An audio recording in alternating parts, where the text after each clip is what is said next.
It is.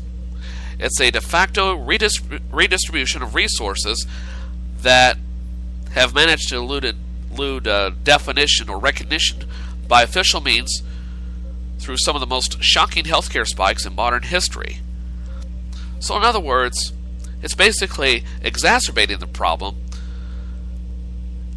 and creating a system that many Republicans say they are opposed to, such as welfare.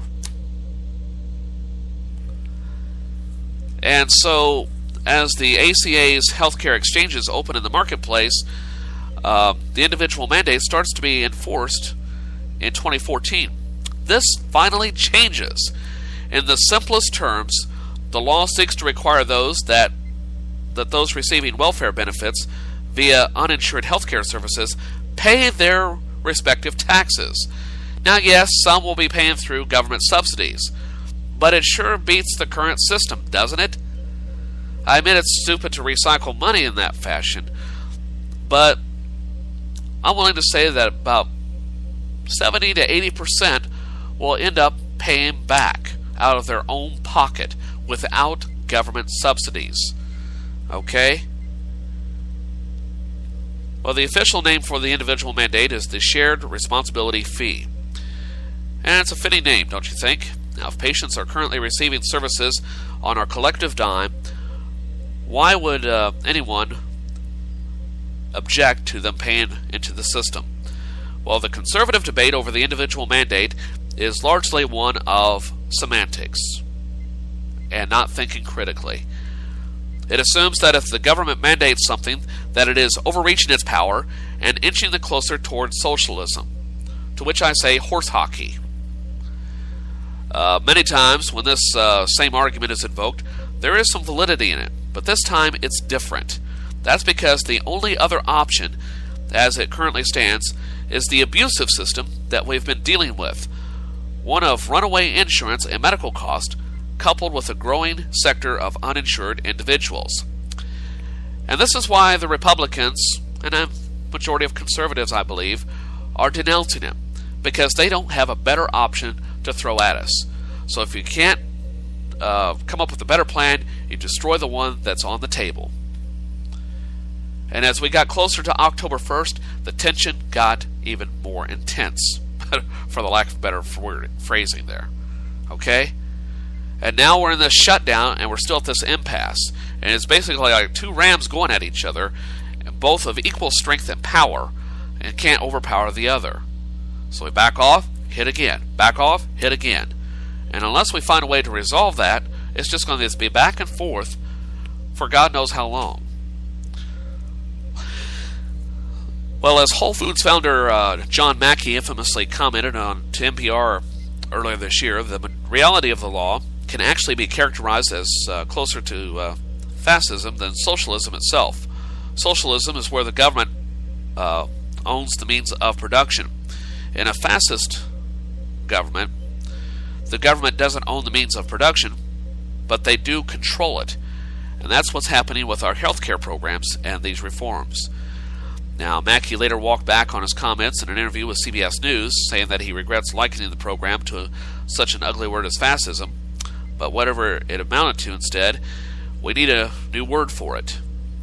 For all the semantic troubles America seems to have with speaking out about the individual mandate, the policy is clearly addressing a foundational struggle, and that's whether we should allow the law to demand that an individual purchase insurance, or if the orthodox healthcare market demands that we pay for uninsured individuals. Now, either way you go, the result is essentially the same. You're still paying for other people. Now, the Supreme Court has already ruled that the individual mandate is constitutional, so arguing about its fairness falls flat on its face. Healthcare does not fit into the scheme of a free market economy. In a free market, if you show up to a car dealership with the intentions to drive away with a new Cadillac, you simply can't do it without paying, short of robbery, grand larceny. With medical care, that is simply not the case. Now, if you show up to an emergency room in need of care, you cannot and will not be turned away. Okay? In a 2010 study from the Rand Corporation, They concluded that nearly 30% of acute care visits were handled by emergency physicians, a group that makes up fewer than 5% of doctors. More than half of these visits were from uninsured patients, an astronomical number that the general public has to subsidize. That's not to mention the uninsured already have real emergency incidents and chronic medical conditions to contend with. Now, this is an economy in which, regardless of intent, we all share the risk. We're all involved. But one in which some escape the responsibility of putting money into the pot. As such, the only people who stand to lose much more are those uninsured who have helped drive our system into a state of catastrophe. Columnist J.D. Kleinke wrote about this in a recent New York Times piece titled "The Conservative Case for Obamacare." The individual mandate recognizes that millions of Americans who could buy health insurance choose not to, because it requires trading away today's wants for tomorrow's needs. In the partisan war sparked by the 2008 election, Republicans conveniently forgot that this was something many of them had supported for years. And this goes all the way back to Teddy Roosevelt nearly a century ago. Okay, that's as far back as I can trace it. The only thing wrong with the mandate, the president also thought it was a good idea. Now, the question becomes simple. If an individual is not putting into the system that de facto protects him, then why should everyone else be footing the bill in his name? And that is the very reality that makes both sides of the political spectrum uncomfortable. When politics divide, I'd like to think that reality unites. But then again, this is 2013 and we're talking about American politics here. And judging from the jokes sprinkling through various social media accounts, who really wants this when insanity is so much more entertaining? Because after all, Uncle Sam is ultimately getting rewarded one way or another until you have a government shutdown. Okay. All right. Let's see here. I'm almost done with my soapbox, so don't worry. The entertaining portion of the program is coming. Now, this is from an article that a friend of mine posted last night, and I want to thank Karen for relaying this. There's one more thing I want you to think about, and then we'll get to the heart of today's program, get into the rest of the program. The rest of the story, as it were, to quote Paul Harvey.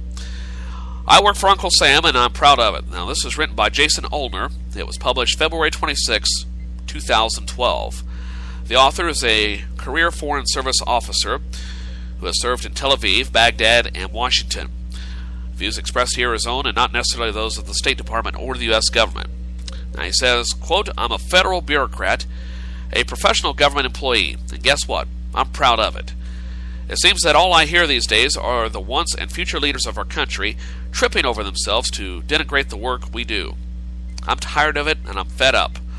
I don't claim to represent anyone other than myself, but I would bet that a fair number of federal employees feel as I do. We are lawyers, doctors, PhD students, economists, writers, electricians, construction workers, security officers, and technology specialists. We are not a drain on the national economy. Rather, we are a primary reason why the United States remains as great as it is.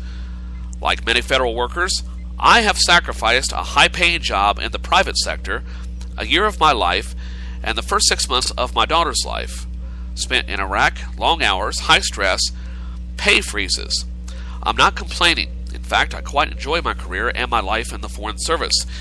Yet when I hear our politicians talking about fixing Washington, I often wonder to myself, whom would they like to fix? Is this the guy I see on the metro every day, heading to work at the Food and Drug Administration to ensure that our food is safe? Is it the woman going into the Commerce Department headquarters to support U.S. companies abroad? Or do they mean the thousands of people who support our troops overseas? How about my fellow Foreign Service officers who put themselves in harm's way in Baghdad, Kabul, Damascus, and hundreds of other places around the world? I have no doubt that some within the federal bureaucracy simply show up each day to collect a paycheck. I also have no doubt that this happens within any number of multinational corporations, small businesses, and law firms. But I know for a fact that most of us do this job not because we want to make a lot of money, but simply put, we want to serve our country. There was a time not long ago when government service was seen as a higher calling. That's the reason I decided to join the State Department in 2005. Not because I wanted job security or good health benefits, but because I wanted to devote my life to making this country stronger, to making the world a better, safer place, and to have a career I was proud of. 7 years later, I still get excited to come to work every morning. I still get a thrill when I enter the State Department and see the flags of every nation with which we have diplomatic relations. And I certainly get chills each and every time that I see the U.S. flag on one of our embassies. I'm fairly sure that I'm not the only federal employee who feels this way. So to all our politicians, I implore you, stop using the government workforce as a political football. Just stop. It demeans you. It demoralizes us, and it's counterproductive to drive away the best and brightest from working for the betterment of this country. We don't do our jobs for glory or money or power. We do them, and we do them well, because we take pride in our work and pride in representing the United States of America. And with that, my friends, I get off my soapbox now in the Bruce Williams segment of this program to tell you that coming up in a few minutes, I'll have news headlines for you, the nationwide weather forecast, celebrity birthdays, and a whole lot more, along with the CBS World News Roundup. But coming up next, though, I'll have things you need to know as you head to that water cooler down the hall and so forth on the What's Trending segment. Okay? Sounds like a plan, doesn't it? All right, I thought so. Anyway, I'll be right back in a few minutes so I can rest my jaw here, and we'll get this program going, okay? So stick around. You're listening to First Cup on a beautiful Thursday morning.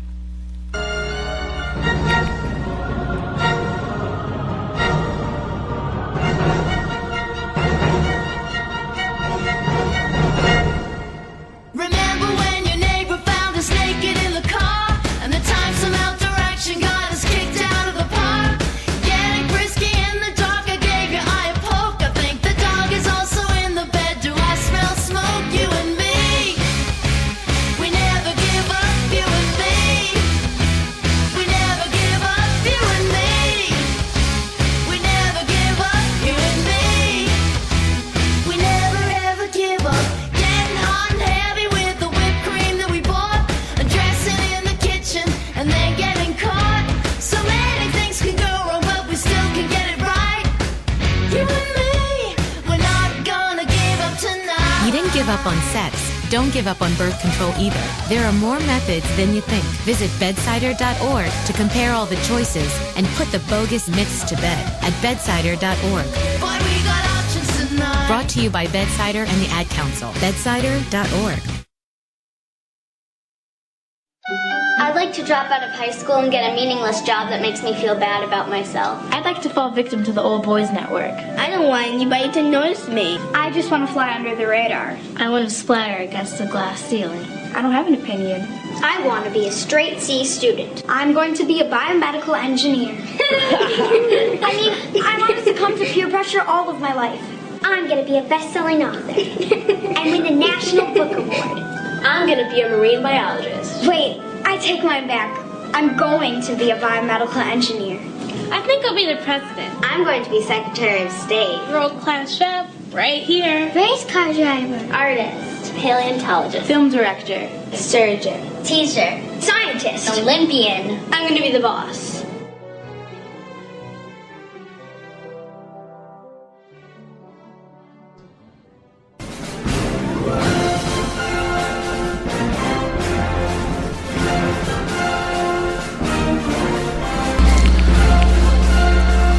Welcome back to Studio 26 on this Thursday morning. And it's time for things you need to know on what's trending.